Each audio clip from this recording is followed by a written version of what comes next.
Hi, this is Graphically Alex coming at you with all things fat related. And if that's something that interests you, please subscribe. I'd love to have you.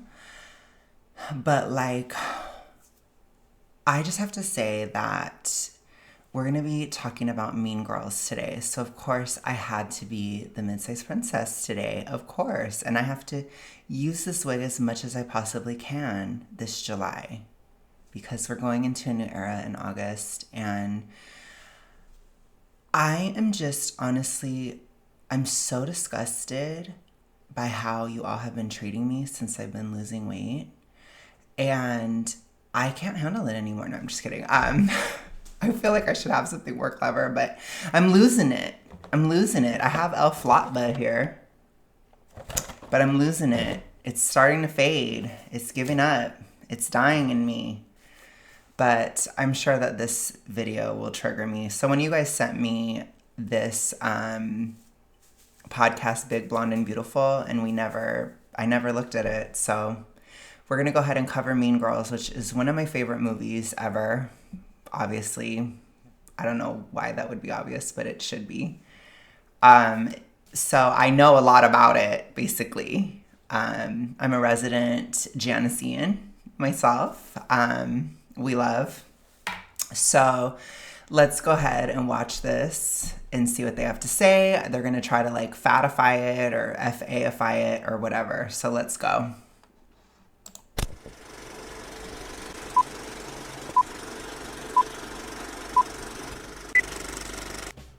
Hi everyone, and welcome back to Big, Blonde, and Beautiful, the podcast. If you're new here, my name's Kara Howie, and each episode we pick a piece of media with fat representation in it and talk about whether or not it's positive or negative. This week we're going to be talking about the movie Mean Girls, hence the pink outfits. But before we get into that, I have a feeling she's going to hate it. She's going to hate how it's represented, but see how happy she is? Do you see I try to explain this a lot because some of you guys are on the more reductive side of things, or you have been more on the reductive side. Maybe you've recovered from that within the toxic ritualistic.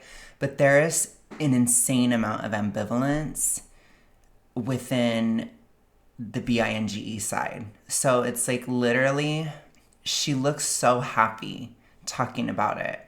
She obviously loves the movie, but she's going to say that she hates it, or she's going to say that she's upset about certain things about it. I can just tell.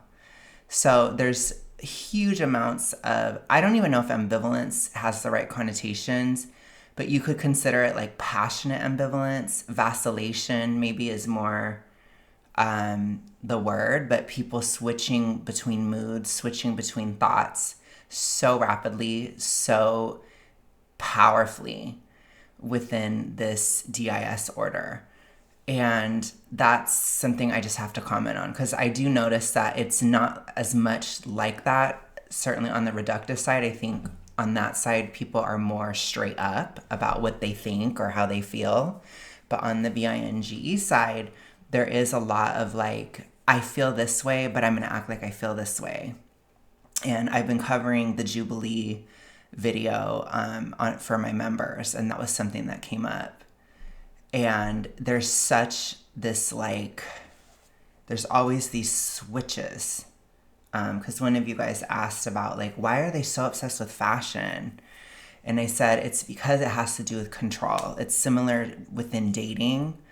So the binge mindset of fashion is, I should be able to wear whatever I want, whenever I want to, but I shouldn't have to wear anything I don't want to wear. And anything that's available to me, it's not enough. So I'm not happy about what I can wear. That's essentially the mindset. And it's similar, it can be similar when it comes to food as well, but it transfers to dating as well. So I should be able to be with anybody I want, whenever I want, but I don't want to have to be with anybody, which is fine. I'm just saying this is the mindset. But anybody that I have available to me isn't enough, or it's not good enough. So it's basically a way of staying unsatisfied. And again, within severe toxic ritualistic mindsets, that transfers from food to clothes and to dating. So it's the goal of it is to keep you unhappy. That's what it is. So you see it with clothes. It's like, I hate the clothes that I have available to me. They're so ugly. They're so horrible. I want this piece of clothing that I can't wear. And I'm really angry that I can't wear it. But if they ever could, they wouldn't like it anymore anyways. It's that kind of thing. Because it's about chasing the feeling of unsatisfaction. That's the best way I can describe it. So, anyways, hopefully that helps. But that's what I'm getting immediately from seeing her happy expression, and she's probably going to be very critical about this movie. I would like to introduce my guest for this week, Libby Nelson. Libby is a plus size fashion, travel, and content creator with an apron belly. Her mission is to encourage plus size women to have the confidence to express themselves and take photos. And thank you for being here today. Thank you so much, Caroline. It's so exciting to be here. Yes, I'm really excited to talk about this movie. But before we get into the movie, um I wanted to ask what made you like want to start posting like publicly and being plus size content creator? Yeah, that's a really good question. Fashion was always such a huge part of my childhood. I think some of my first great memories with my mom was thrifting or going to J.C. Penney or going to Macy's. I have to also say too, when this logic transfers to dating, it's very dehumanizing. It's very objectifying within dating. It's toxic. So you have to remember these are toxic mindsets. Obviously, when you're objectifying clothing, it's not that bad, but it does go to that too, to the dating side, which we see that all the time within FA. But it's all like framed around, I hate to say it, but there's really nothing else I can say, but it's all framed around consumption. That's basically how it is. Like, you kind of train your brain to be that way. Um, let's go ahead and see what she has to say. But it's just funny that she literally is into the fashion thing, and that's literally what I was just talking about. I didn't know. I haven't watched this at all.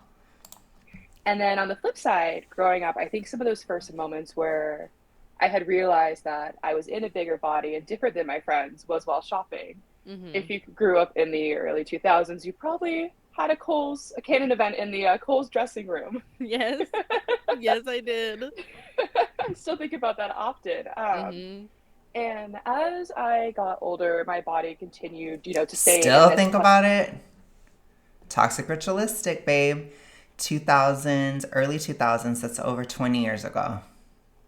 So imagine holding on to a memory of a dressing room from over 20 years ago. Do you see the level of the standards? That's why I keep telling you guys, like, do not try to accommodate this DIS order. Do not try to give it credit. There is no credit to be had. That is a ridiculous standard to have a canon event in a dressing room. It's clearly pathological. It's clearly internal. There's internal work that has to be done from 20 fucking years ago. 20.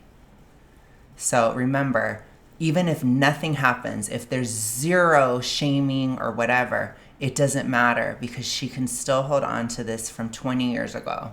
So you will never win. And that's something that people need to understand. If somebody is toxically ritualistic, you will never win with them. It will never be good enough. There will always be an issue because they're invested in there being an issue. Why? So they can continue the behavior. It's a way to keep it alive. You have to maintain this. This is why I always talk about it's not an addiction. You don't have to do all this legwork to keep an addiction alive. You have to within the toxic ritualistic because food in and of itself is not addictive. So you have to create all these mental frameworks and you have to do all of these gymnastics to keep yourself in that state because it isn't naturally addictive. So you have to force it to be. So you have to hold on to a dressing room experience from over 20 years ago. And that's what people don't understand. So again, there can be similarities to addiction, but it's not addictive because you don't have to do that with an addictive substance. It's automatically addictive. With this, though, it's not. So you have to do all this stuff to keep it alive. It's a way of keeping it alive. That's what she's doing. So when she says that, I hear, I'm totally in the behaviors and I'm going to hold on to this dressing room experience from forever ago so that I can keep going. because it's actually really difficult to keep going. And I have to convince myself on a daily basis, and at times on an hour by hour basis, to keep going, especially at the size that she's at, because it's very hard to maintain that size. It is. I know. I used to weigh, at my highest, I was 383. It's very hard. It's a lot of food I was eating. To maintain that size, I was eating about 5,500 calories a day. So I don't want to hear these excuses about, oh my gosh, it's so easy to stay that big. It's not. It is not at all. It's very difficult actually to stay that big. And it takes a lot of levels of pathology to keep that alive. It just does.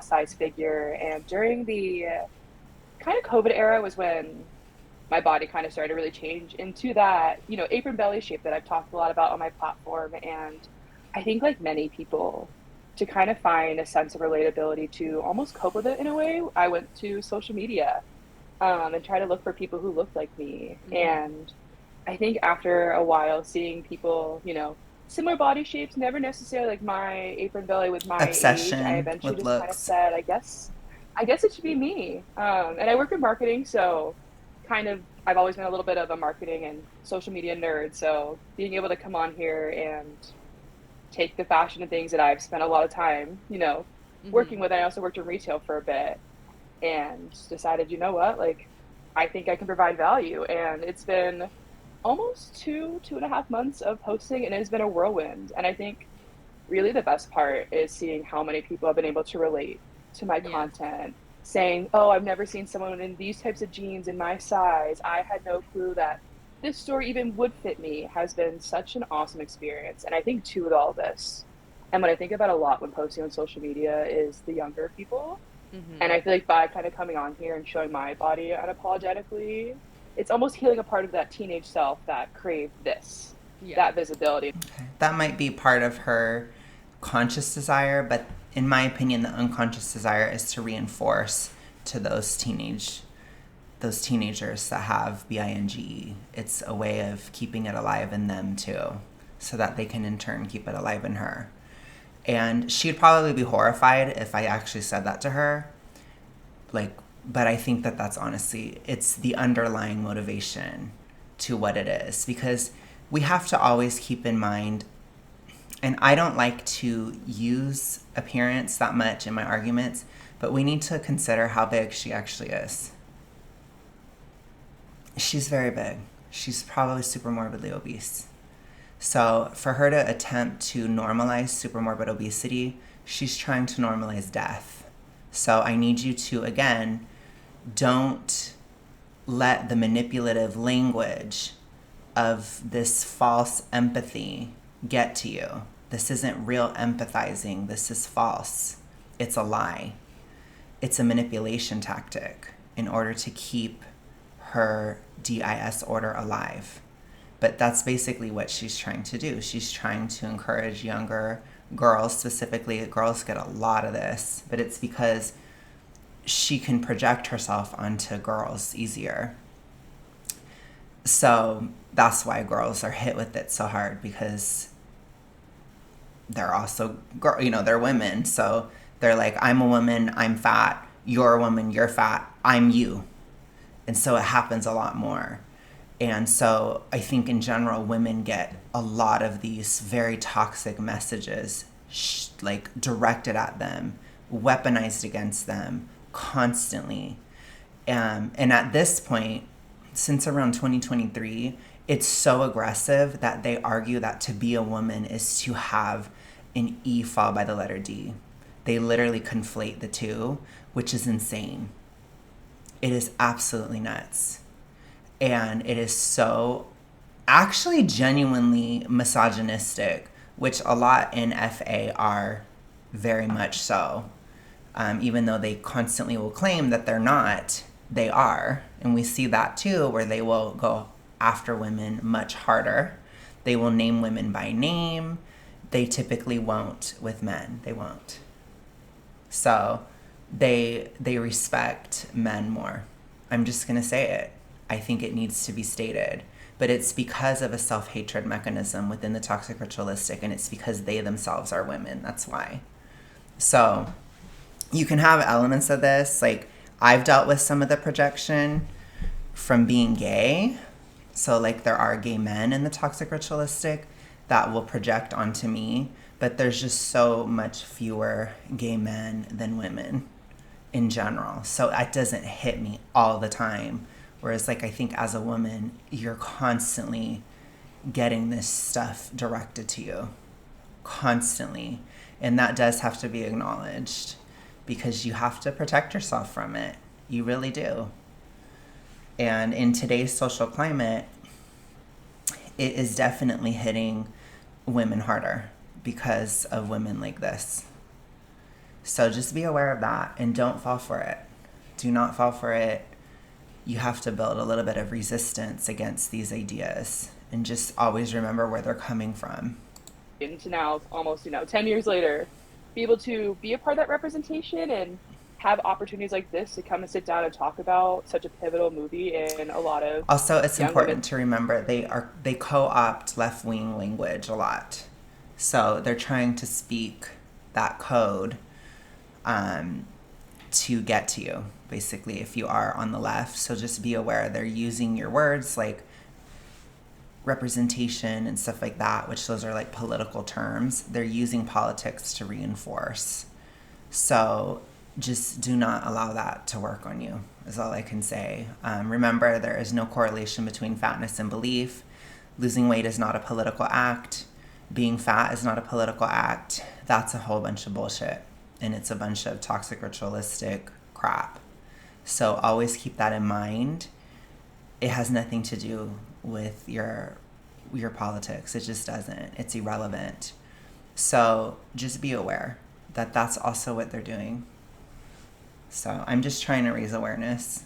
And it's not something exclusive to the left. I always bring that up too. It's just trends have shifted, and these days it is more so on the left, but in the past it was more so on the right, like especially in the 2000s. So it's just a trend. It's not something inherent to either side of politics. It's just the trend of today. It's like kind of pop culture experience is really cool. Yes. And so you picked Mean Girls. Yeah. And so why did you pick Mean Girls? Yeah, I chose it for a couple reasons. I think if you are in that like Gen Z, millennial, slightly older, slightly younger demo, this movie was huge for you. I still say she doesn't even go here when my friends annoy me. And I still remember the exact sleepover I was at where my parents finally said, like, okay, you guys can watch it. Um, and I think the second thing is that as a society, in the early 2000s and the trends with thinness and all those conversations, we've started to come full circle to that type of rhetoric and talk in the media. There's a massive, massive projection here. Huge amounts of projection. So I do not think that we have come full circle. I think it's hard to come full circle in today's world because media is decentralized because of things like TikTok, social media, etc. So what you're choosing to pay attention to is what you're getting. And I don't know what this myth is that it was cool to be fat or whatever, like in the 2010s. It wasn't. It was just within their social media bubbles, essentially, because as they were having their moments, I was watching Freely the Banana Girl. And so I was still very much seeing that side of things. I was watching a lot of like vegan YouTube, for example, which there was a lot of toxic ritualistic on the reductive side within vegan YouTube in the 2010s. Certainly the mid 2010s, it was pretty rough in that regard. And I was using that content to reinforce myself. So you can always find it. This whole thing of it's society, it's not, it's you. It's you. It's what you're choosing to pay attention to. And it's the same thing back in the 2000s. Like, you were still choosing to watch that media. You were choosing to watch Mean Girls. You were choosing to do this. Maybe as a child, maybe you weren't or whatever, but you still gleefully watched. You still wanted to see it. If it was something so horrifying to you, you wouldn't have stayed in the room, or you certainly wouldn't be talking about it over 20 years later. You know what I'm saying? So I think there does need to be a level of accountability and honesty within these conversations. And there never is. It's always society is something that was afflicted upon me, or this media was afflicted upon me. It's not. Certainly not as an adult. It's not. You don't have to watch TV. You don't have to watch anything you don't want to watch. So I think there is not enough responsibility, especially today within algorithms and all this stuff. People are in complete isolated bubbles online. So it's just so unrealistic to say that it's full circle when back then media was much more centralized. Everybody was talking about the same things all the time, and even more so than now, drastically more so than now. And still, I was around back then too. I can look back at that time frame, and it wasn't that bad, like on a day-by-day basis, even being in school and stuff. Like, I think it's important to understand, like, we're millennial. I'm pretty sure she's a millennial. We were not in high school in the 80s. I'm sure it was a lot rougher than the 2000s. It's just not anything comparable. Even like in elementary and middle school, like that was like the 2000s, like mid 2000s. It was not that bad in terms of the fat issue. It just wasn't. It was more, honestly, it was a lot more normalized. And the biggest trauma you could, quote unquote, trauma you could see is like watching The Biggest Loser, which, again, it was a phenomenon, but it's something that people use to reinforce themselves. And you didn't have to watch it. And people in general, they just didn't talk about it as much, for the most part. So I think it's important to understand, like, it really, honestly, it was not that bad for us compared to like this, probably the 70s and 80s and 90s. I think it was a lot worse. Probably even before that, it was a lot worse. So it's just, it just shows that it doesn't matter how accepting society is of fatness. It's never going to be good enough. And I keep trying to drive that point home because it's not coming from society. It's coming from within. It is your problem. It is your pathology. You will look for something to find.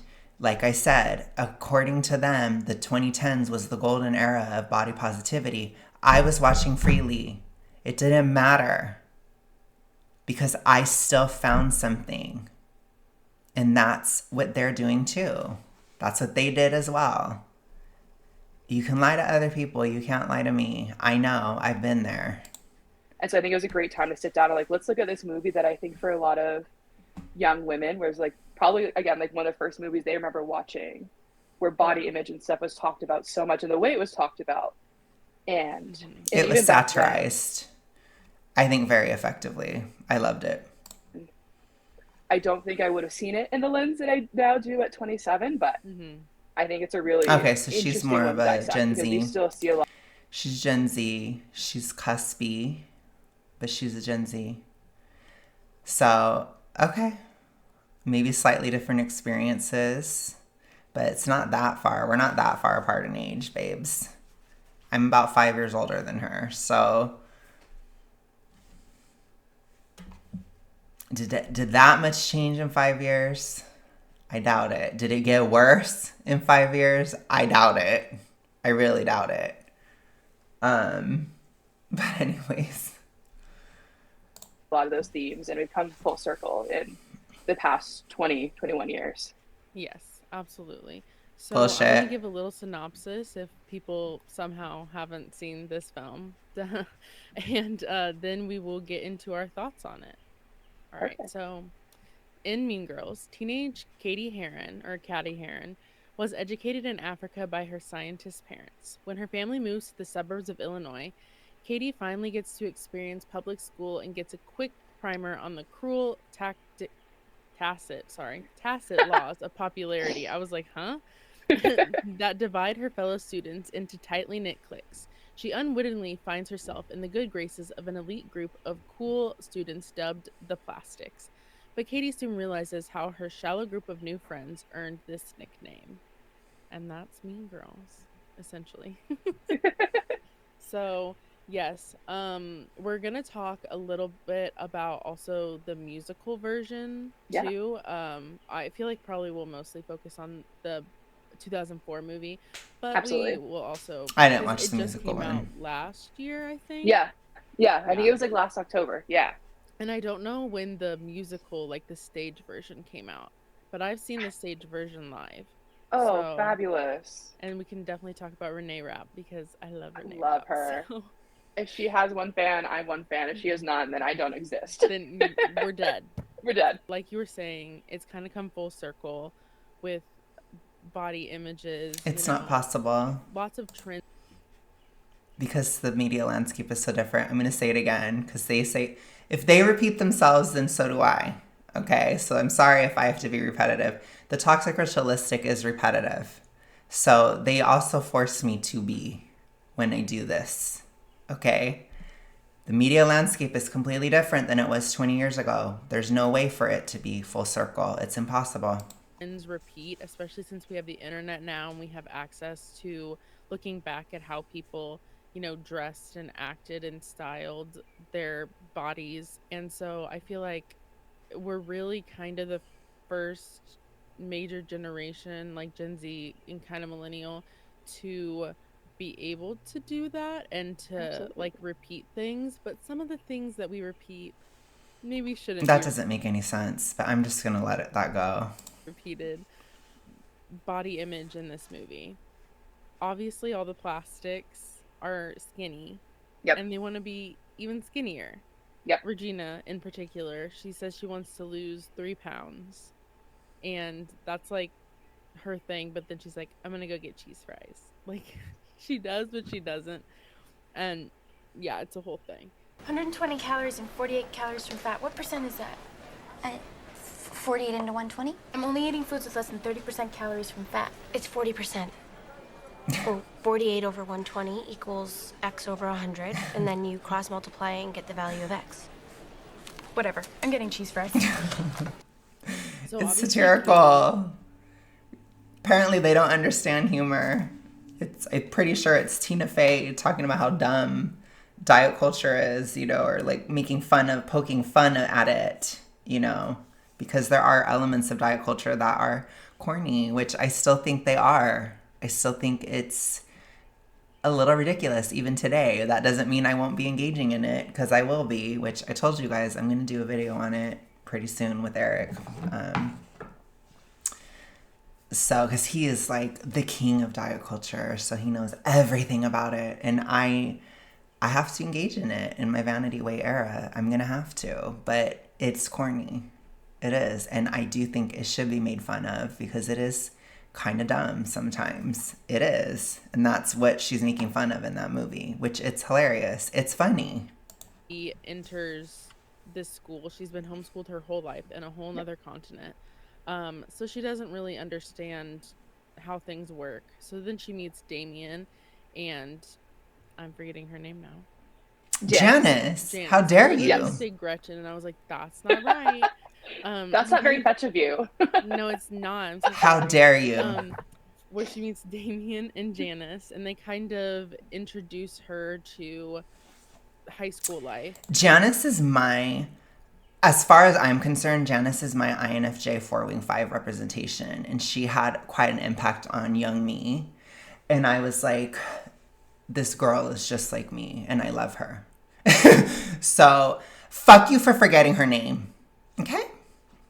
And they try to take her under their wing, but then when she's going to sit with them at lunch, she gets called over by the Plastics, and they start talking, and Janice has been kind of scorned by them, Yep. and specifically by Regina.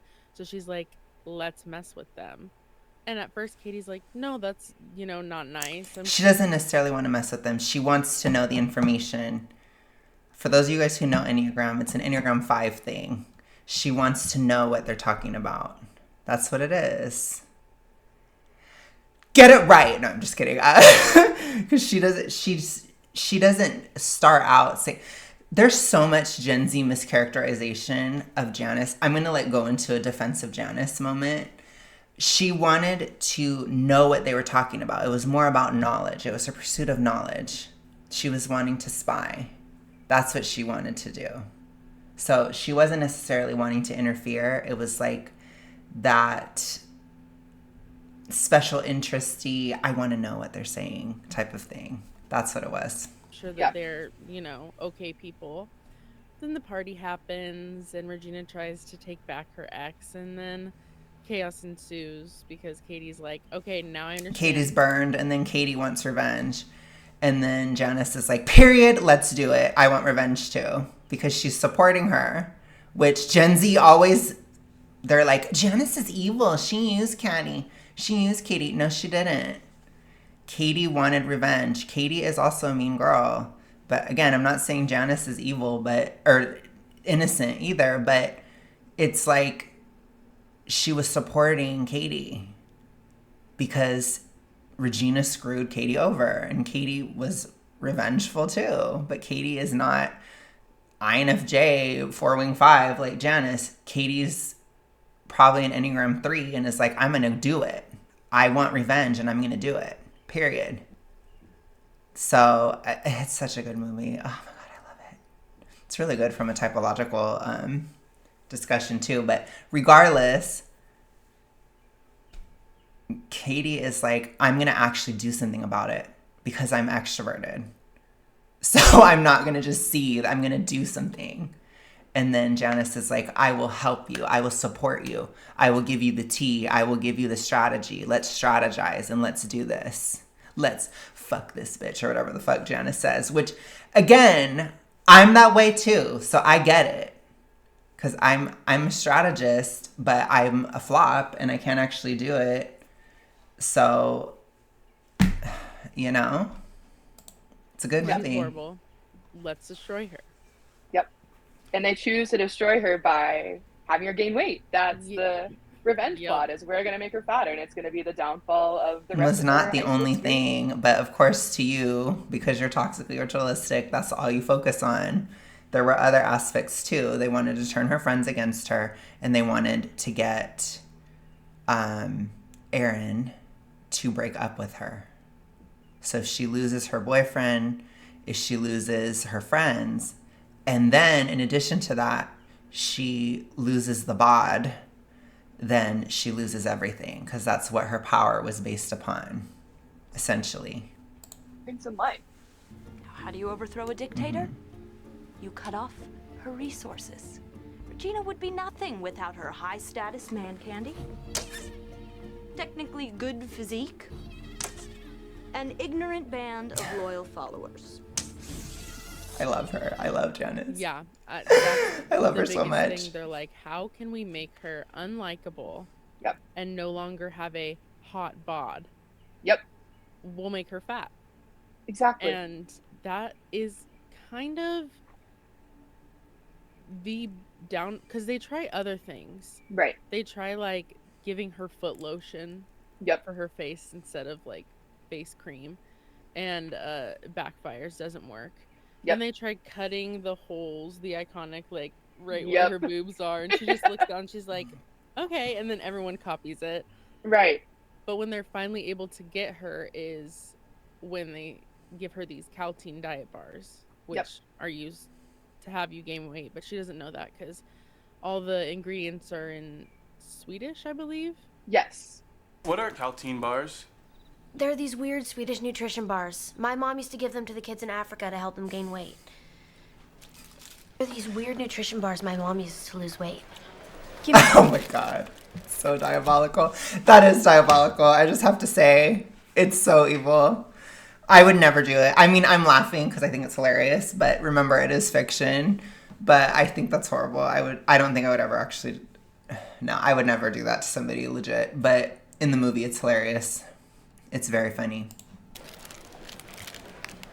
It's all in, like, Swedish or something. I really wanted those 3 pounds. Oh my god, what are you talking about? You're so skinny. Shut up. I mean, they also kind of get her when they reveal that she's been cheating on Aaron. Yep.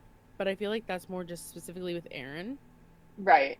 and less Well, with everyone. that's what it was a part of it. Same thing with breaking up her friend group. But again, let's only focus on the body, which is stupid. Which they had to work very hard on Gretchen to get Gretchen to crack.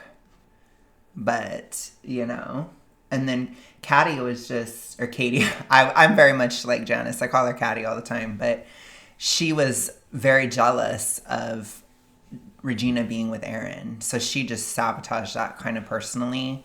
But it was also a part of the plan, and it was a major aspect of it. So it's like there are other aspects too. It is not just the bod. Whereas, Yeah, the true impact was gaining weight. Yep. yes, yeah, and No, that obviously was could the have- straw that broke the camel's back, and that's when Regina finally snapped because of everything else that had led up to that point. So again, within the toxic ritualistic, they only see that, or that's the most important thing, which they're literally stating that's the most important thing. Outside of the toxic ritualistic, we can see that it was a chain of events in that moment where she realized that Katie had been giving her these weight gain bars. That was the straw that broke the camel's back, and Regina snapped. That's what it represented.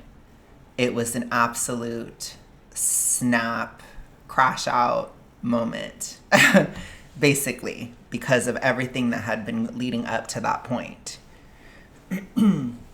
Which again, Regina is very cognizant of the amount of power she has. She knew that things were going badly for her. So then for that to happen as well, she just snapped. some bad implications. She starts taking the Caltine diet bars, and she has to eat carbs. And one of my favorites is when she's like, "Is butter a carb?" Gina, we have to talk to you. Is butter a carb? Yes. Gina, you're wearing sweatpants. It's Monday. So? So that's Exactly. So they wouldn't have, if they hadn't turned her friends against her, then this wouldn't have happened. So it was more important to destroy this relationship, which they did with the 3-way call, which was also diabolical. And I may not be a girl, but I had some 3-way call attacks when I was in middle school. I did it too. All my 3-way call fighters rise. No, I'm just kidding. But no, I did stuff like that. I did. I did. It was so real. So real. I didn't really orchestrate things, but I did like engage in it. I'll put it to you that way. I was a floppy introvert, but I had extrovert friends that could pull it off. So just saying. And you can't sit with us. Whatever. Those rules aren't real. Sit with us! These sweatpants are all that fits me right now. Fine. You can walk home. That's also an iconic line. Sweatpants are all that fits me right now. Love it. Bitches. That's where you're going, fat ass. Now, it is funny that the fat girl says that, but again, it's satirical. That's the point, right? She's like, I had that one written Yeah. down. See, they're like, oh my God, I'm laughing. But it was so traumatizing. yes. And I just imagine her sitting at home, like, eating a stick of butter. I don't know. I'm like, butter's no, okay, but sure. She essentially gets like her power taken away Yeah. when she becomes fat, and it kind of shows, like, I'm constantly. She still wasn't even- fat. She just wasn't skinny anymore. Super skinny. That was the point. I know this, it still boggles my mind when I think about the fact that some people's biggest fear is to like look like me, Absolutely. and I'm like, that's crazy. Absolutely. They think that looking like you or me. At your sizes, it's not just about looks, it's a whole other level. So this is something that I find interesting about FA in general, is that they conflate any and all downsizing with a vanity weight era, which is not true. At their levels, it's not just about looks, it's about a lot of stuff. Will stop them from being able to do things that they suddenly won't be perceived. They can't travel. There's so many things that they're just like blocked off to from the world because they have fat on their body. And that can be further from true. Yeah, and I will say it does make some Talk to me in 10 years when you're 37 and we'll talk. Like, you're full of it. Yeah, I'm not absolutely. gonna lie. But it's not because I'm fat. It's because... Which, by the way, not FA trying to normalize that being 37 is elderly. But that's basically what they try to do. Well, you're just... the body changes. We're just older now. 37 is not elderly. If you think so, you're nuts. Just so you know. The society treats fat people. Yep. Like, I'm not the problem. You are not the problem. The problem is... No, you are. Fatness. It's your mindset. It's the pathology within. It's not necessarily that you yourself, the essence of who you are, is the problem.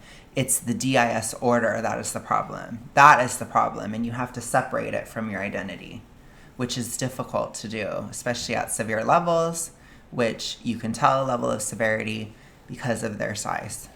I'm just going to be very blatant about that. And that it's like a lack of morals or a lack of self-discipline and things like that. Right. Where in reality, people are different sizes for all different types of reasons. Yep. Like, people lose weight in It all goes back to eating too much. unhealthy ways. People gain weight in unhealthy ways. Same with, vice versa. People gain weight in healthy ways and they lose weight in healthy ways. So someone's size is not indicative of their health. And it should never be. Not true past a certain point. If you're a total Skeletor or you're really huge, it is definitely a sign of your health. I understand at more midline levels, it's not as much, but let's be realistic. Indicative of their value. Absolutely. To the world. Because toxic ritualistic. The obsession with value and this type of stuff, it's an obsession, especially connecting it to body size. That's toxically ritualistic. So again, that is the actual DIS order speaking there, not anything else. That's a big thing, is I feel like people are like, well, if you just lose weight, and I'm like, but that's not going to fix the problem. No, I myself, when I was 30... Nothing will fix the problem because it's... the whole point of it is to keep a problem going because you'll still think about a canon event at Kohl's 20 years ago. So it doesn't matter. Pounds heavier, I was at my healthiest. I was working out at the gym. I was lifting weights. I was sleeping. I was delusional. Was eating healthy. Mm-hmm. And you know what eventually made me stop was actually the fact that because of the weightlifting, all those things, the scale went up.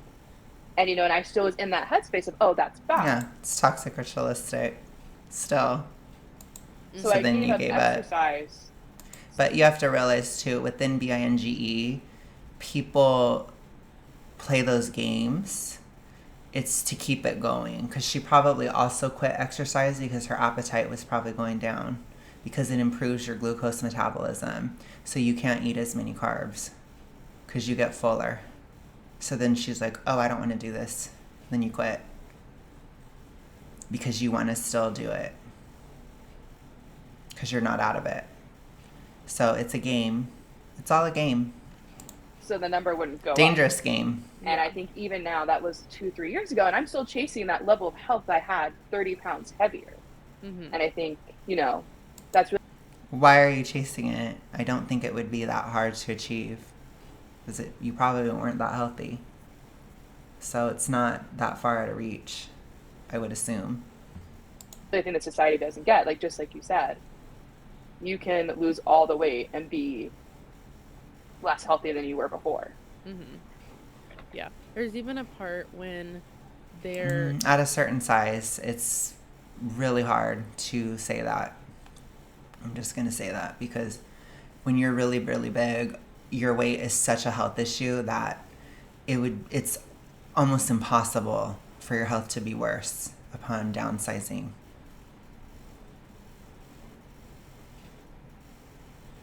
That's not to say that you could just lose it crazily or whatever. You can definitely get worse, but the standards of what it would take to lose, they're not that high, and it's not necessary. And I still think you should lose it slowly.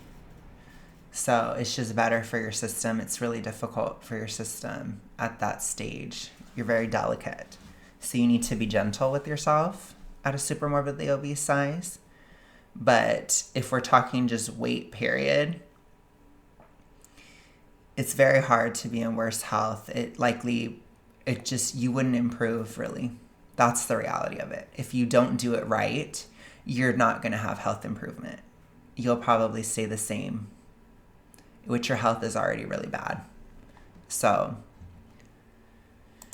showing her all the cliques in the Yes. cafeteria where they're like, here are the girls that don't eat anything, and here are the girls that eat their feelings.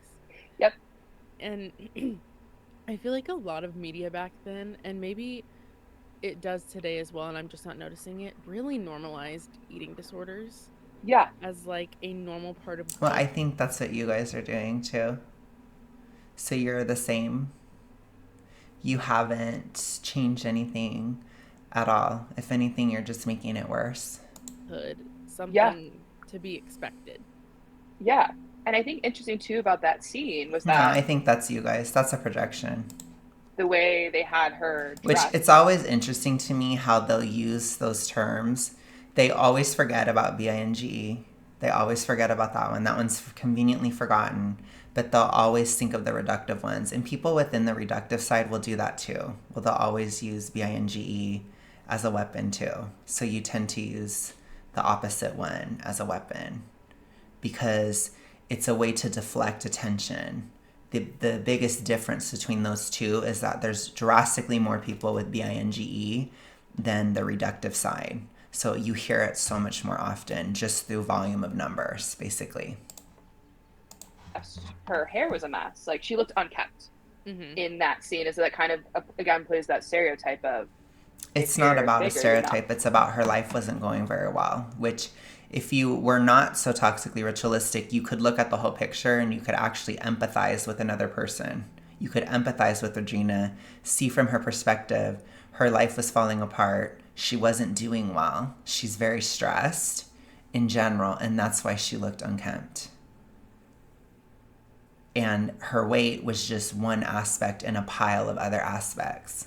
But you can't see that because all you see is the weight. Because you're toxically ritualistic, because you're in an E followed by the letter D. And that's in here. That's not society. That's in here. And you have to fix that. I can look at her, I can look at Regina and say, she was a mess because her whole life was falling apart. She was losing her best friends. She just got dumped, I'm pretty sure. Which that's hard enough. And she was going through it. You know, I'm not saying Regina's innocent or whatever, but it was signs of stress, and it was a good storytelling mechanism to show that she was stressed out, that she was overwhelmed or not doing too well. Put together. Yeah. And that table out of all of them was the one with the smallest amount of people in it too. If you like look at each scene, like each table was kind of full, and then they only had 2 or 3 girls are the ones of the people who eat their feelings. And that just kind of shows like that. It wasn't that common back then. But tell me again how we're coming full circle. Stupid. Gosh, my patience is wearing thin. But I'm going to go for an hour. We're going to do this. But they're starting to wear me thin. If you're fat, you're going to be socially isolating yourself.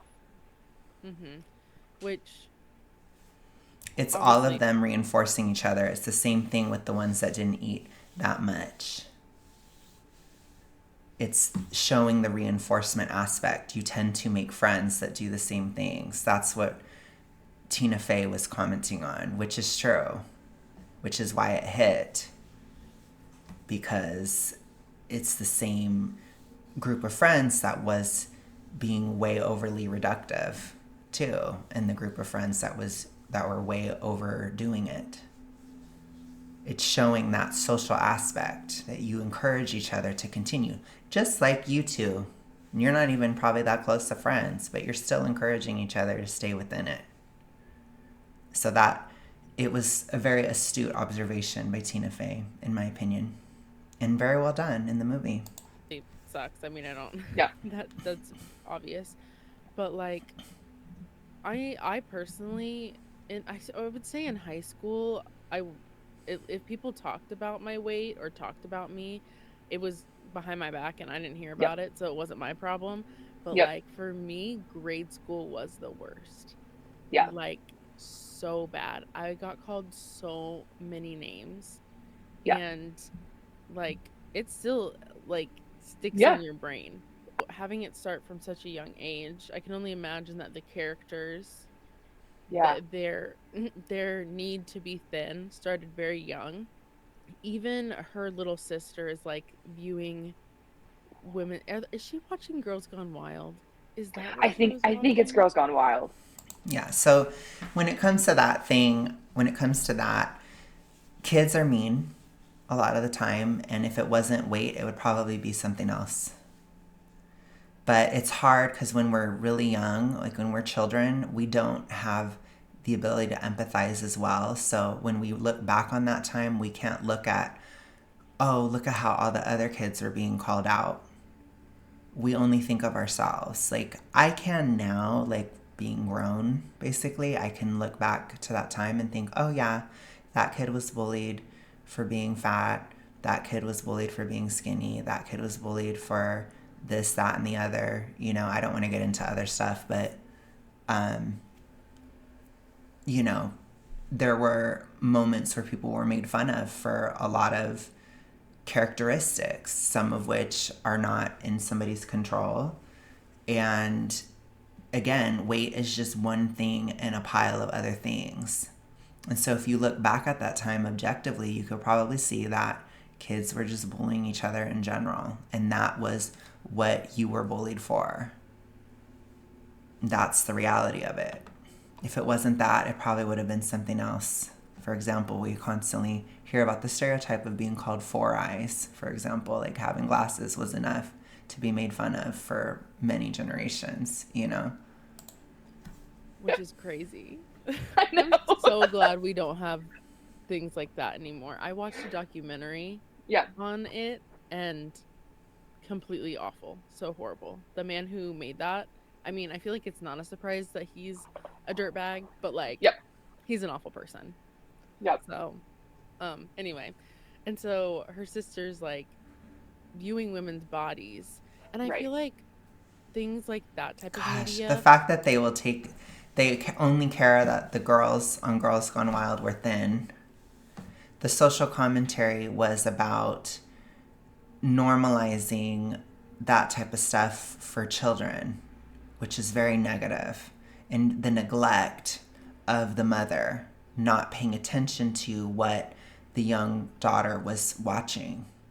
So it was social commentary on parental neglect and on kids being overly exposed to things at a young age. The fact that they would not even care about that is wild to me. It's so crazy. Really showed that like women's bodies are something to be consumed. Right. As in like you have to tailor it to the male gaze. Yep. And things like that. I feel like it really implemented that. I don't know if you have any thoughts. No, I think you're so right. And I think that's a theme that we still try to break away from these days. But, you know, some of the more body positivity movements, I think we especially saw in the kind of early 2020s and late 2010s. But I think there's still always that undertone. You see it in marketing and media. There's always still some sort of like appeal there for your body to be for the men. Yes.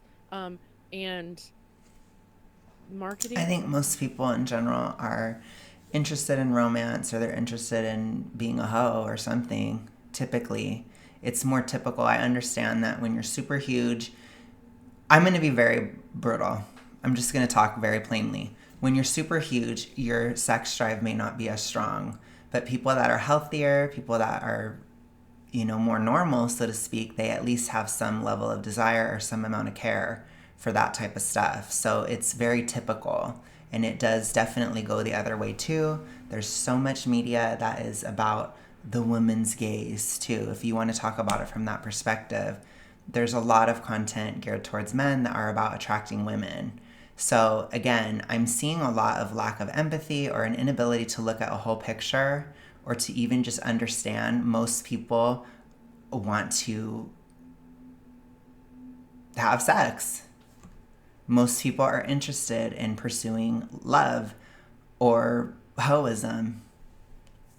That's very common. So obviously within marketing campaigns and stuff, people are going to put that in there. They're going to try to capitalize on that desire that is very human and very innate for the vast majority of people. So that's why that happens, but it certainly happens with men too. And once again, weight is just one piece of that puzzle. There's a lot of other things, which you guys put all this makeup on. You guys are trying to, her channel name is Big Blonde and Beautiful. So she cares about being beautiful too. So it's hypocritical at best. Why did you brush your hair? Why do you have makeup on? Why are you doing any of that then? Don't do it at all. Well, I want to do it for me. Well, maybe those other women want to do it for them too. You don't know. You don't know. But regardless, they want to capitalize on that. You still bought that makeup, didn't you? You certainly did. So they made money off of your desire to wear it. For whatever reason. It's just stupid. The idea that to downsize is only for male attention is absolutely ridiculous. It is one of the dumbest things ever, and they try so hard to normalize that idea. It is horrible.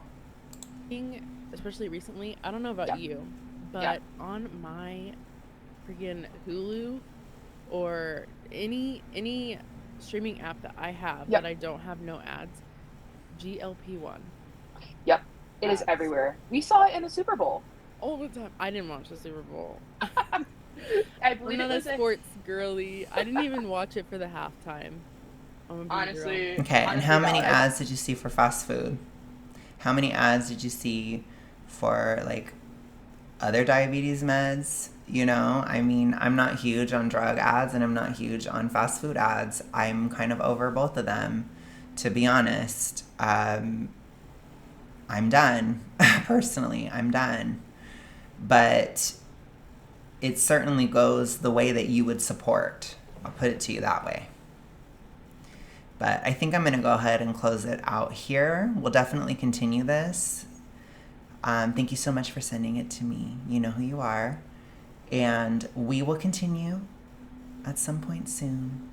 So I'll talk to you guys later. Have a good one. Bye.